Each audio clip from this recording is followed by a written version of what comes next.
మీరే బూతులు తిడుతున్నట్టు, మీరే కావాలని చేసినట్టు, కొంతమంది మెన్షన్ చేయడం ఏంటంటే మీరు డ్రగ్స్ తీసుకొని మాట్లాడారను, డ్రింక్ చేసి మాట్లాడారని ఇలా చాలా మెన్షన్ చేస్తున్నారు. మీరు త్రూ అవుట్ ఆ సీన్ అంతా సినారియో అంతా జరిగినప్పుడు మీరు అంటే స్టేబుల్గానే ఉన్నారా? ఆర్ఎల్స్ మీరు ఏదైనా డ్రింక్ కానీ ఇలాంటివి ఏమైనా తీసుకొని చేయడం జరిగిందా?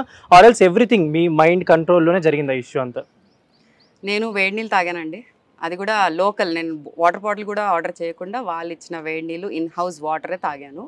3 cups ఆఫ్ వాటర్ తాగాను. మా ఫ్రెండ్ వచ్చేసి ఫ్రెష్ లైమ్ సోడా తాగారు 2.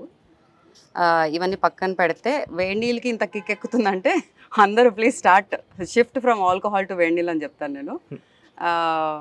నేను హైలో ఉన్నాను, సెన్సెస్లో ఉన్నాను అంటే నేను పుట్టినప్పటి నుంచి నేను సెన్సెస్లోనే ఉన్నాను. జనాలు తట్టుకోలేకపోతున్నారు, ఎందుకంటే నేను చాలా నిజాలు మాట్లాడతాను, చాలా టాపిక్స్ మాట్లాడతాను, చాలా లాజికల్గా మాట్లాడతాను, వాళ్ళకు అర్థమయ్యే భాషలో కూడా మాట్లాడతాను. ఇప్పుడు మీరు చూసిన వీడియోస్ కూడా నాకు తెలిసి నేను బూతులు వాడింది ఏం లేదు. నా బాడీలీ యాక్షన్స్ ఎక్కువ ఉన్నాయి, ఎందుకంటే అది అగ్రెషన్ ఎక్కడ చూపించలేకపోతున్నా వాళ్ళ మీద. అంతే తప్ప నేను వాడింది జస్ట్ 1 term, అది నేను ఆల్రెడీ మెన్షన్ చేశాను, మళ్ళీ మెన్షన్ చేయాలనుకోవట్లేదు. వాళ్ళు మీరనే కాదు, వాళ్ళందరూ కూడా ఆ ఇన్సిడెంట్ జరిగినప్పటి నుంచి కల్పిక అని జపం చేసుకుంటూనే ఉంటారు.